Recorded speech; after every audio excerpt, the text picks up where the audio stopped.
Ciao. Che cazzo stai facendo? Stai già filmando? Allora io direi rosé, Bobotti più bobotti più e granazzi. e granazzi. Mi pare una buona sequenza. Cioè io non faccio niente, io prendo il pigiolugo e la butto dentro le botti. Ma è piaciuto assai. Lo sai chi è impazzito? Cosa? Marco De Lucas. Marco De Lucas mi Si è comprato tutto. e lo sta mandando in Borgogna. Cioè, Sì. cosa vuoi di più? Ti dico come ho fatto questo vino. Ho preso delle uve da uno qui a Moiala che aveva delle uve di plastica sane, le uniche uve sane che si potevano acquistare.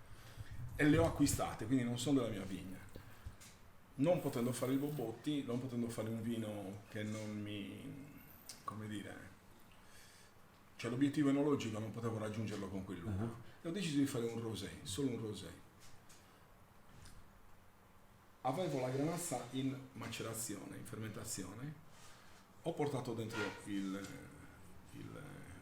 Cannonau, ho pigiato e l'ho fatto istantaneamente, scaricato dal camion, dal trattore, pigiato e messo nel tino, con tutto, torchiato e buttato tutto insieme. Dentro il tino di questo vino ci ho messo le bucce della granazza che aveva a fianco in fermentazione. Ci ho usato al contrario. Esatto. Che è un bianco la granazza. Sì, lo so. Facendo il contrario, sto facendo quello al contrario che ha fatto Francesco Sedilesu. Francesco Sedilesu ha avuto una grande intuizione, che è stata quella di destrutturare il vino, le uve di Mamoiada, un'uva che ha tanta buccia, non viene vinificata. E lui non la prende proprio quella, usa solamente il Cannonau. E la granazza la fa separatamente. E fa una granazza in bianco e poi ne fa una macerata 6 giorni. Io faccio una granazza macerata 60 giorni, quindi ho provato a cercare strade nuove per fare qualcosa che fosse la mia espressione. Quindi lui ha separato il Cannonau dalla granazza, io invece li ho riuniti in una maniera diversa. Ho trovato una vigna abbandonata a se stessa che mi aspettava. L'ho presa, mi sono appassionato e l'ho comprata, ho fatto un'offerta al padrone, l'ha accettata e ci sono anche rimasto di merda, cazzo. Così ho iniziato e siccome quello diceva agli alunni, se tu vuoi scrivere un libro e pensi di iniziare a scriverlo non meglio della Divina Commedia, non scriverlo. E quindi ho iniziato così, mentre tagliavo la vigna dicevo, cazzo, porterò questo vino da Roscioli, porterò questo vino da Cracco, porterò questo vino da così, quindi tutti quanti mi prendevano per scemo. E invece il mio vino oggi è da Caino, è da Cracco, vabbè che non è uno che, però c'è da Nico Romito. Questo è il 75% da vigna di 100 anni, 25% di vigna giovane. Viene pigiato, tutto fanghi, tutto quello che c'è, sporco, ritagli di pasta, tutto dentro tonneau esausti. E poi da qua, dai tonneau esausti, solo quando devo imbottigliare lo metto dentro l'acciaio. Ariegio, solforosa, quanto basta, 5 grammi in questo caso. 5 grammi. Questo c'ha 5 grammi di solforosa etto litro. Distaccati dal vino. Una volta che l'hai fatto che imbottiglia, distaccati dal vino. No, io non mi distacco dal vino. Per me nel vino c'è la mia anima, c'è la mia vita. Io vivo solo io e il vino. Da quando mi ha lasciato la donna ancora di più. Non metto neanche il filtro in plastica, sai quello grosso dell'acqua per il mocerino? No. Non metto nulla. Quindi questa è uva schiacciata, raccolta, buttata, sedimentata. Poi chiaramente io ho fatto pesca subacquea a livello agonistico per tanti anni. Signora, prego. Lei prenda con le mani e se lo spalmi dove vuole. Prendi.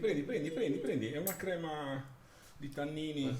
Bravo, spalma. No, prova nel braccio e poi guarda, fai il confronto con l'altro. E senti la questa è vuota da ottobre. Spalma. È vuota da ottobre questa botte. Solfitto a Sant'Antonio. Mi danno le analisi di A1 e 2 Quando è volatile. Quando è 17 di febbraio.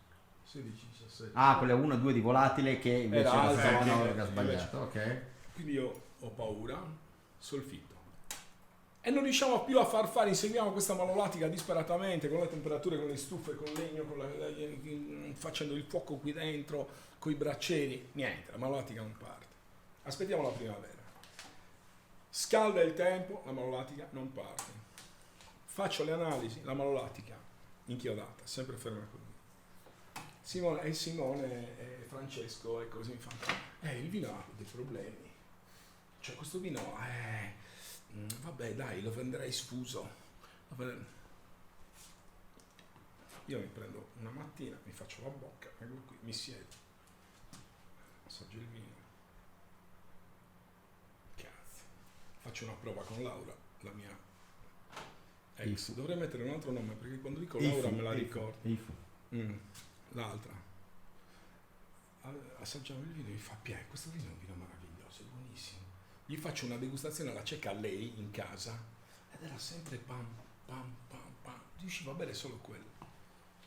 Allargo la cosa, lo faccio assaggiare a lui, a questo, a quello, un po' in giro e vedo che è un vino diverso dai vini di Marmogliata, pur avendo la traccia del vino di Marmogliata, cioè essendo riconoscibile di essere un vino di Marmogliata, ma aveva questa croccantezza, questa cosa che era particolarmente scheletrico, leggero, anche se a 16 gradi, però con tutto attaccato, non sai un albero di Natale, non quelli americani con il filo che gira, che torna a girare nei 20 colori, però una cosa, immaginati molto severo, un molto ginepro austero. con 3 palle Questo ha una di potenza, Natale. eccetera. Il Bobotti normale è proprio È una lama, è capito? proprio una katana, letteralmente.